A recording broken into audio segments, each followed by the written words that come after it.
RC Cola, a name that evokes nostalgia for numerous individuals, was once a strong contender in the carbonated beverage industry. However, as the years passed, the brand encountered a series of obstacles that ultimately resulted in its demise. So, what exactly happened? Let's find out. But before we proceed, make sure to hit that subscribe button and enable the notification bell, ensuring you never miss a valuable piece of knowledge. Let's travel back to the early 1900s, specifically the beginning of the 20th century. Our journey takes us to a remarkable individual named Claude Hatcher. This extraordinary man led a double life, working tirelessly in two professions. By day, he served as a pharmacist, tending to the health and well-being of his community. But that was not all Claude Hatcher pursued. He also co-owned a wholesale grocery business. Claude's father and two others initially established this wholesale grocery enterprise. However, over time, Claude and his father bought out the shares of their partners, gaining complete ownership. As grocery wholesalers, their primary focus was supplying food products in large quantities to grocery stores and various other businesses, all at wholesale prices. Claude's involvement in this business enabled him to establish invaluable connections with numerous suppliers. Among these connections was a significant encounter with a representative from Coca-Cola named Columbus Roberts. During a crucial business meeting, Claude negotiated with Columbus as he sought to purchase a significant quantity of their products to supply local supermarkets. Hoping to secure a favorable deal, Claude requested a discount from Columbus. However, to Claude's surprise, Columbus seemed unwilling to accommodate his request, which deviated from their usual dealings. This unexpected refusal ignited a heated argument, escalating rapidly into a violent confrontation. He was deeply frustrated by this incident. Claude's determination solidified, and he made a resolute decision. He would sever all ties with Coca-Cola and embark on a journey to create his beverage brand. It was an audacious and ambitious plan, as entering the competitive soda market posed significant challenges. However, shortly after the incident, an opportunity presented itself when Claude stumbled upon a formula for a unique ginger ale. To his delight, people embraced the taste of this ginger ale, and it gained rapid popularity. The demand for the ginger ale soared, surpassing all expectations. In just a couple of years following its introduction, Claude and his father made a bold choice. They decided to relinquish their entire wholesale business to dedicate their resources entirely to the production and sale of ginger ale.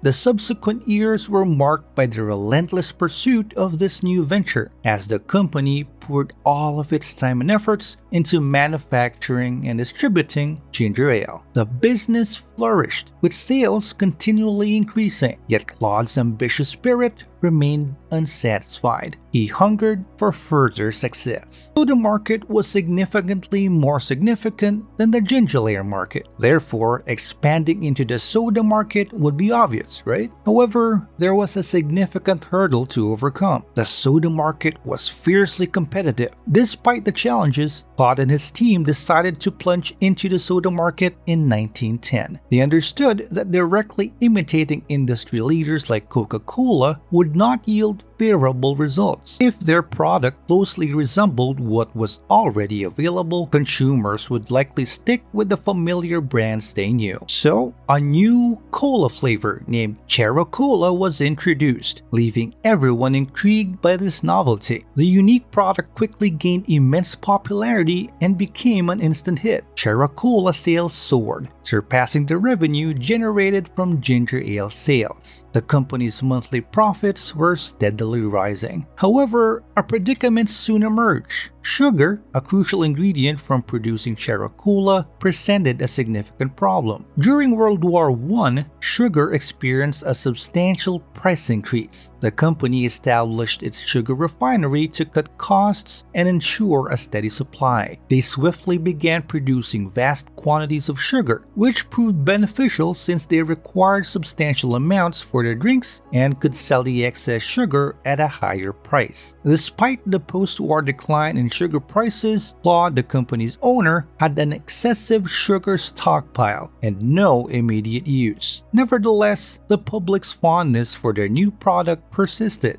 As Coca-Cola continued to gain momentum, steadily capturing a more significant portion of the soda industry's market share, Coca-Cola perceived this as a substantial threat to its position. In response, Coca-Cola took legal action against Coca-Cola, asserting that the names of the two brands were excessively similar and that Coca-Cola should be prohibited from utilizing the word. Coca-Cola brought the matter to court, seeking to challenge the legitimacy of Coca-Cola's name. They argued that the resemblance between the two names could cause confusion among consumers and potentially infringe upon Coca-Cola's brand recognition and reputation. Coca-Cola emerged victorious in the lawsuit, and in 1923, despite some doubts surrounding the verdict, Coca-Cola was compelled to abandon the cola portion of its name. From that point forward, they simply became known as Tarot. After investing more than a decade in building a brand that customers adored and relied upon, the sudden change in name proved challenging for Tarot. The new name felt distant and lacked the same emotional connection established with Coca-Cola. The decision to drop Coca-Cola's name devastated the company, leading to its eventual demise. After some time, Tarot decided to discontinue its operations altogether. However, the company refused to give up and continued to explore new opportunities. They embarked on an extensive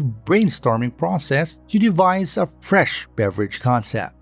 Their innovative idea materialized in the form of Knee-High, a fruit-flavored drink. While Knee-High did not achieve the exact remarkable sales figures as their previous product, it managed to sustain the company's profitability well into the following decade. Although the success of Knee-High fell short of its earlier achievements, Tarot demonstrated resilience by adapting to market demands and finding a new avenue for business growth. In 1929, the onset of the Great Depression significantly impacted Knee-High, much like many other companies. With each passing year, the availability of Knee-High drinks on store shelves diminished. To compound the company's challenges, tragedy struck on December 31st, 1933, as Claude Hatcher, the company's founder, sadly passed away. However, amidst the mourning for their leader, Hilary Mott assumed control of the company. Hilary Mott brought a fresh perspective and made critical decisions that propelled the company toward growth. He astutely identified which products should be discontinued while determining which ones had the potential for success. Mott introduced more efficient production methods, allowing the company to navigate the difficulties of the Great Depression and even thrive amidst the challenging economic conditions. In 1934, the company made a strategic move to expand its product offerings. They returned to the cola market, introducing their new beverage, Royal Crown. Notably, the company utilized the revenue generated from Knee-High drinks to invest in extensive advertising campaigns for the new cola drink. They embarked on a pioneering path, undertaking strategies that set them apart from other soda industry players. Customers consistently preferred Royal Crown over the dominant players in the industry, such as Coke and Pepsi. Recognizing this, RC Cola began investing significant sums of money to secure endorsements from top-tier celebrities. This strategy aimed to amplify the drink's popularity and solidify its position in the market. In 1944, the company experienced a breakthrough when a ruling permitted them to incorporate the word cola in their brand name. Without hesitation, they swiftly rebranded the soda as RC Cola. This name change had an immediate positive impact on sales, leading to increased revenue. Within 15 years, RC Cola became the official name of the company. The 1960s marked a remarkable period for the company, with unprecedented revenue growth. Things were looking promising, and there was a sense that RC Cola had a real chance of eventually catching up to the industry's top contenders.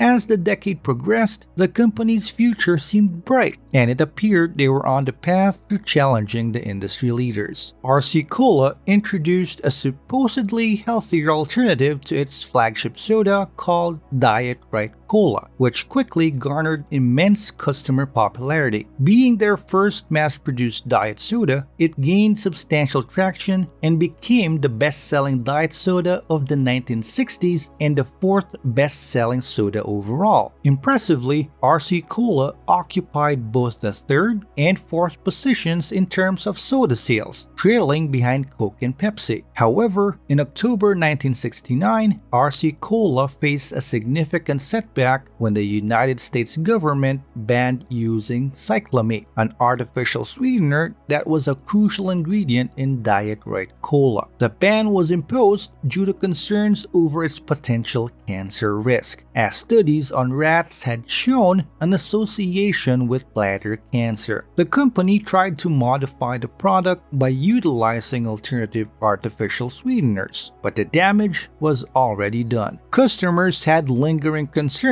about the safety of diet drinks, leading to a decline in their popularity. To mitigate the impact, RC Cola decided to diversify its product range. They started acquiring various companies that offered items such as juice, tiles, picture frames, and lamps, and even purchased Arby's. By the 1980s, RC Cola was no longer solely a soft drink company, with only about half its revenue from beverage sales. While diversification reduced their reliance on a single product, it also led to a lack of focus on their drink department. Advertising and innovation in the beverage segment suffered, leading to a gradual decline in RC Cola's drink sales. This decline and solid competition from Coca-Cola and Pepsi proved to be the catalysts for the company's downfall. The more prominent brands invested heavily in marketing and product development, while RC Cola relinquished its efforts to compete for market share. In 1984, RC Cola was acquired by Victor Posner, a notorious businessman known for hostile takeovers and prioritizing personal profits. His leadership further deteriorated RC Cola's prospects, as he sought to cut costs at the expense of the company's vitality. In 1993, facing legal troubles, Posner was compelled to relinquish control of the company owning RC Cola. The subsequent owners tried to revive the brand, but it proved too late.